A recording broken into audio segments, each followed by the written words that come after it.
Nature is hierarchical. Some organisms are stronger, others are weaker.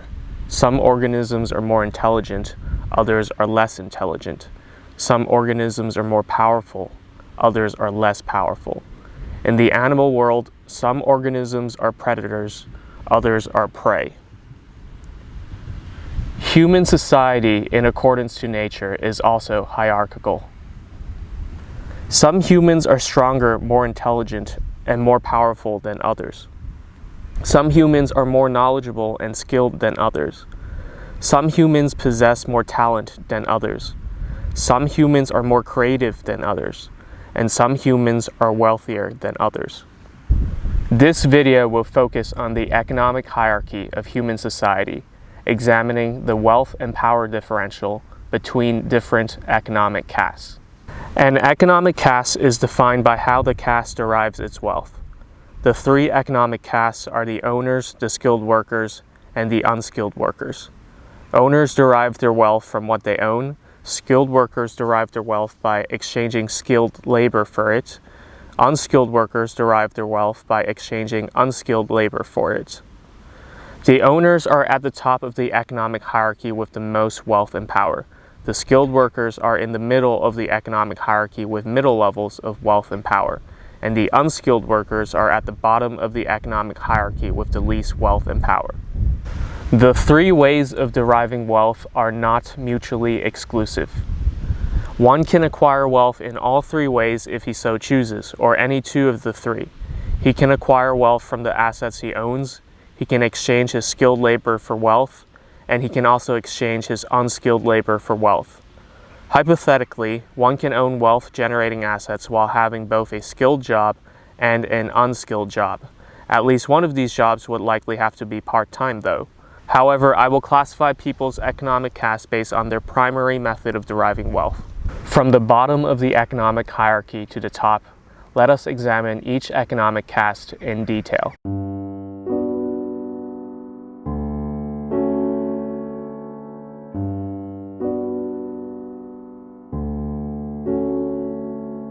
Unskilled work is work that requires little to no skills to do.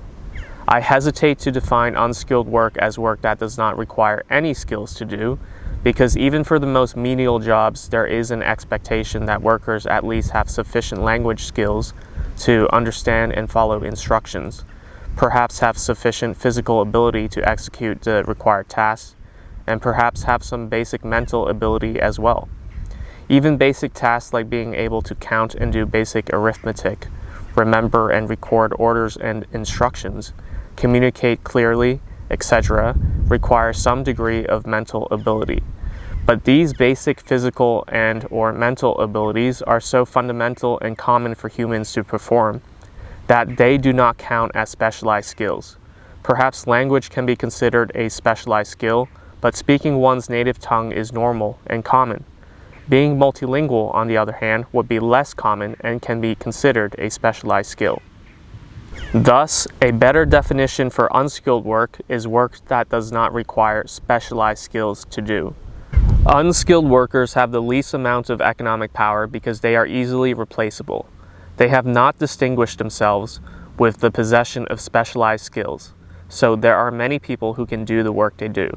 They may be able-bodied, possess basic mental abilities, and have a basic education, but so do many other people of working age who can take their jobs. This easy replaceability results in weak negotiating power for unskilled workers when dealing with their employers. Because their jobs are so basic and easy to do, they can't demand too much pay in exchange for their unskilled work, because the employer can easily find someone else who is willing and able to do the work for lower pay. Employers can even cut wages if there's enough people willing and able to work for less pay, and the unskilled workers would have to either accept that or leave and find another job. Much of the employment market works along simple supply and demand economics. The higher the supply of unskilled workers, the easier it would be for employers to find enough people willing and able to work for lower pay. Because so many people can do unskilled work, unskilled workers are at a disadvantage because there can easily be a high supply of unskilled workers relative to demand for them. Thus, unskilled workers are often at the mercy of societal demographics, the overall economy, and technology. If there is a bigger population of unskilled workers, then employers can offer lower wages because there are more people competing for a limited number of jobs. However, if there is a population shortage, then employers would have to offer higher wages because there are fewer people competing for these jobs. If the overall economy is doing well and businesses are looking to expand and hire more people, the demand for workers could be higher, and this may benefit unskilled workers. On the other hand, if the overall economy is doing poorly and businesses are cutting costs, then businesses may want to hire fewer people, and as a result, the demand for workers could be lower, and this may negatively affect unskilled workers. However, even if the overall economic situation is strong, this may not necessarily help unskilled workers because this economic strength could be a result of businesses and organizations that do not rely on them. This is especially true with the rise of robots and automation, making many unskilled jobs unnecessary. Technology can eliminate or reduce demand for unskilled workers because it can complete the same tasks with fewer or no people. To conclude, unskilled workers are at an economic disadvantage because they are easily replaceable and thus have weak economic negotiating power when dealing with their employers. This easy replaceability is a result of three factors: the high supply of people who are able to do unskilled work, the fact that unskilled workers do not possess differentiated skills that can distinguish the quality of their work, and technologies that can complete the work with fewer or no unskilled workers. Two of these problems are fixed when it comes to skilled workers, which we shall now discuss.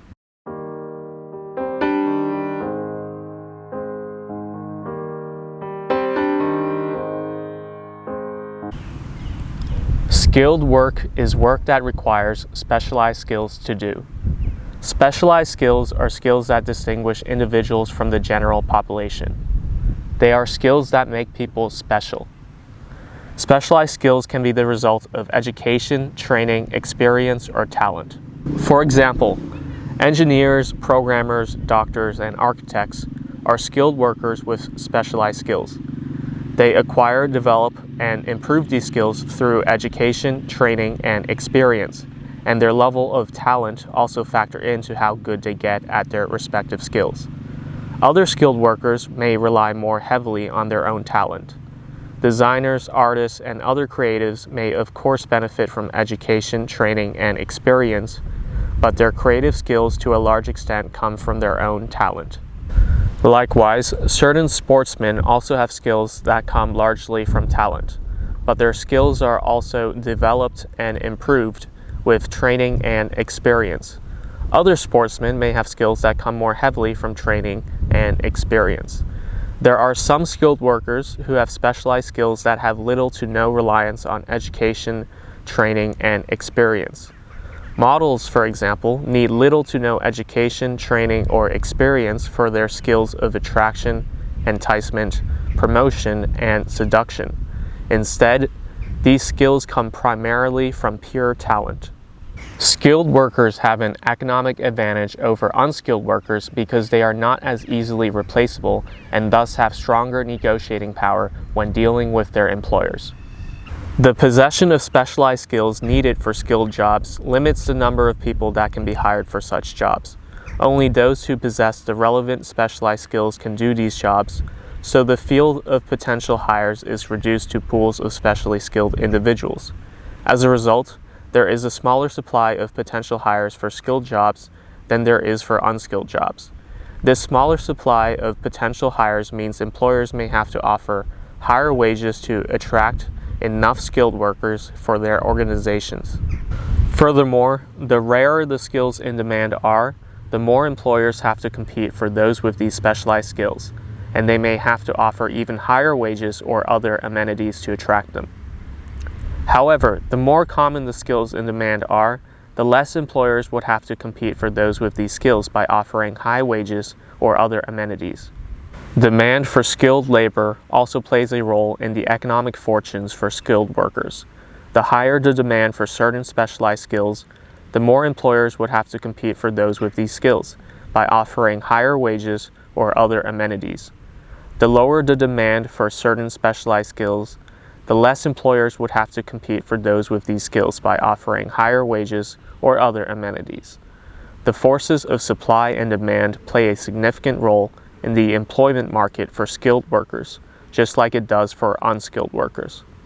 Skilled workers also possess differentiated skills that can distinguish the quality of their work. Within the same profession, there can be individuals who are more skilled and perform better at their jobs than others. For example, certain engineers can be better engineers than other engineers. Thus, those who become experts at their profession and demonstrate higher quality performance at their jobs can ask for premium salaries from their employers. Employers who value such people may offer higher salaries to attract and hire them.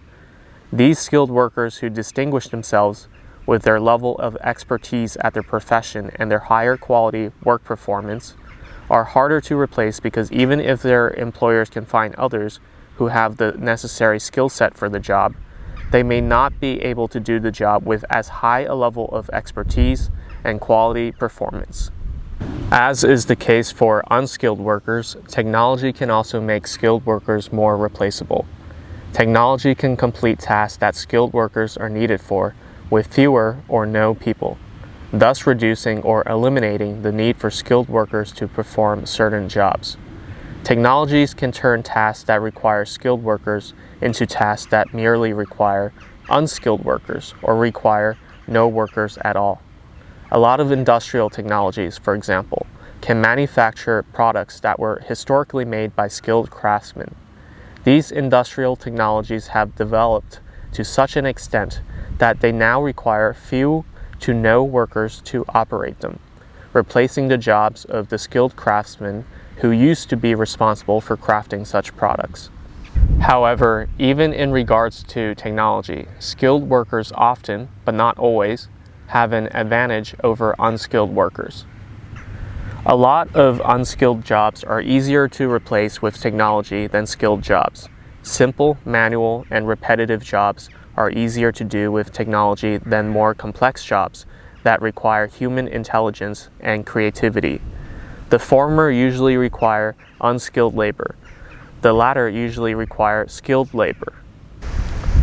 Although skilled workers tend to have an advantage over unskilled workers in regards to being replaced by technology, there are exceptions. For example, the job of translator requires specialized multilingual language skills, but technology can now perform the job of translation, reducing the need for human translators. On the other hand, the job of babysitting requires little to no specialized skills, but this job is less susceptible to being replaced by technology because there is a strong human element involved in the job that cannot be easily replicated by technology. In conclusion, skilled workers have an economic advantage over unskilled workers because they are less replaceable. The problems of high labor supply and little to no quality differentiation in work performance that affect unskilled workers are both fixed for skilled workers. However, there is one phenomenon that afflicts both skilled and unskilled workers, and that is replacement by technology. The economic castes of skilled and unskilled workers both rely on exchanging labor for wealth. There is one caste that derives its wealth in an entirely different way, which we shall now discuss.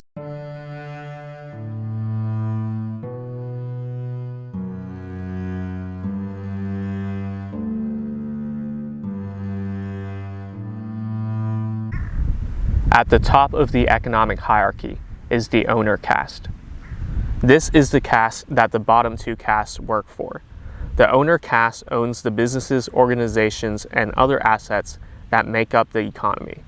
The owner caste is distinct because it derives its wealth from what it owns, rather than from exchanging labor for wealth like the bottom two castes.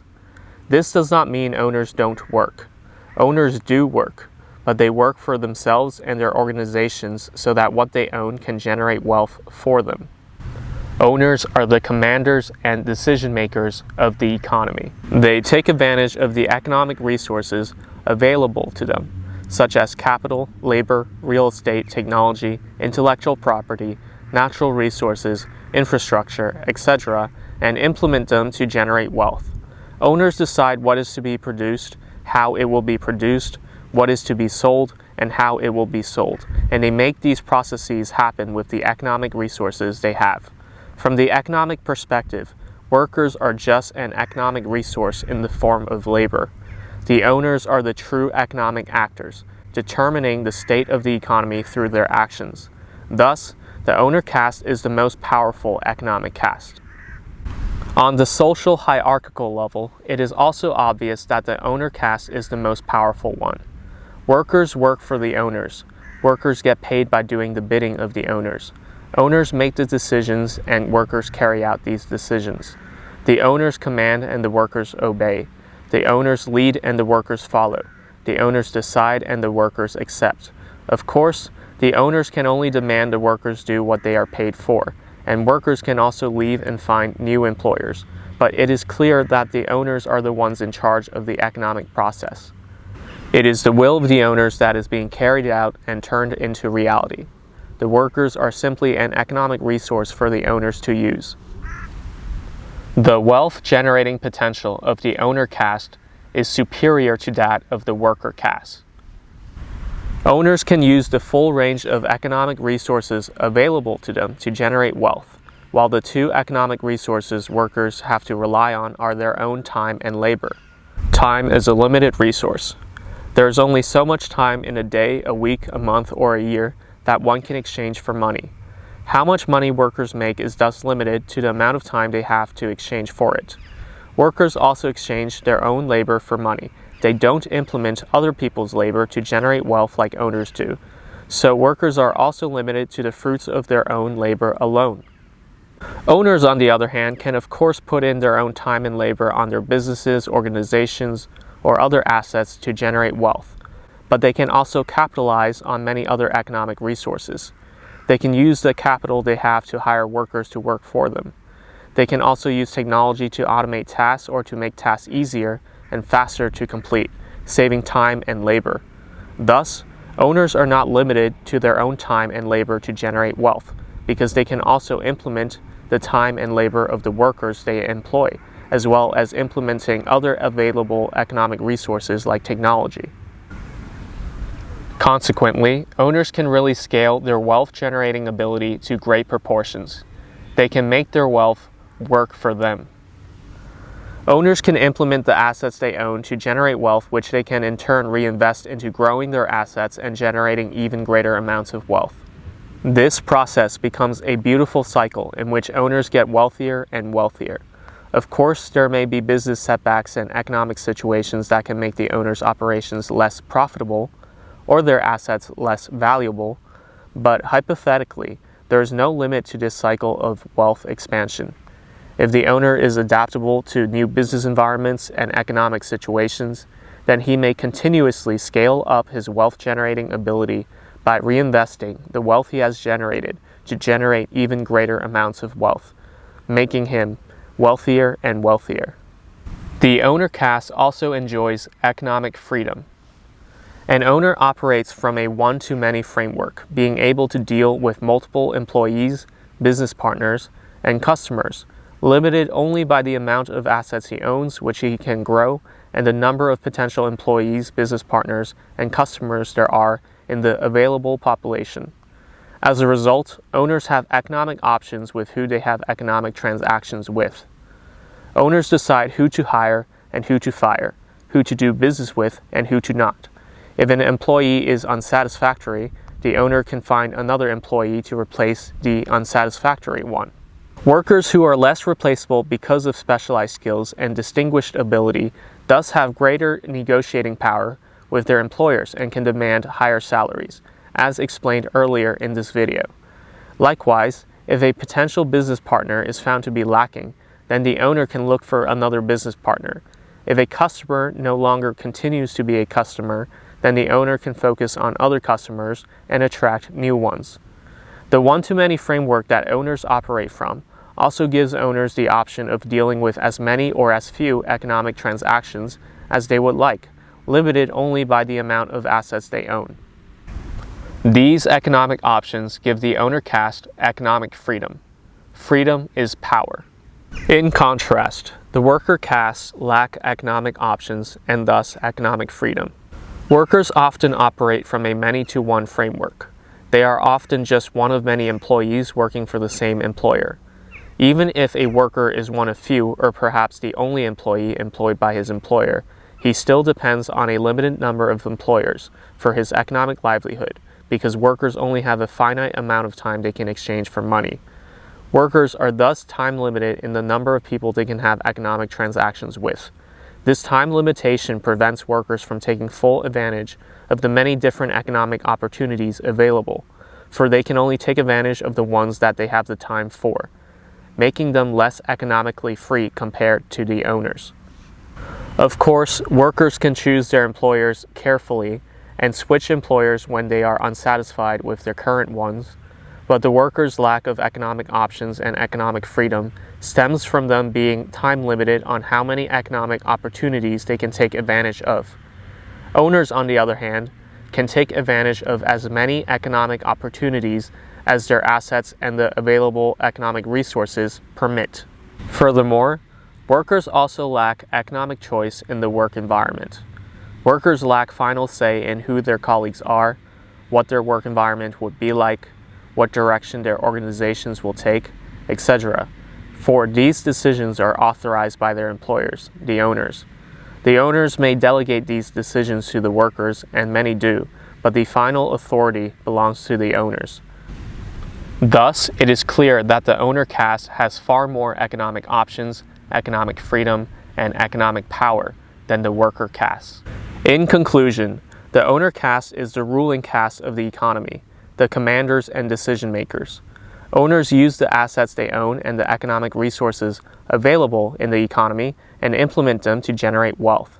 They make their wealth work for them, producing a beautiful cycle where they use their wealth to generate more wealth, which they can reinvest into growing their assets and scaling up their wealth generating ability, becoming wealthier and wealthier. Unlike workers, owners are not time limited in the number of people they can have economic transactions with, which gives them economic options on how many or how few people they want to deal with and who they want to deal with, limited only by the assets they own. These economic options provide owners with economic freedom, and freedom is power.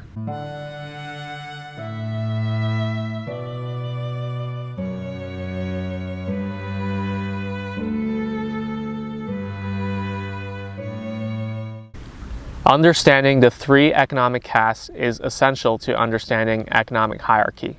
Certain ways of deriving wealth simply have more potential for wealth and power than others. The economic caste hierarchy reflects the general wealth and power of each economic caste as a group. It does not mean all owners are wealthier and more powerful than all skilled workers, nor does it mean all skilled workers are wealthier and more powerful than all unskilled workers.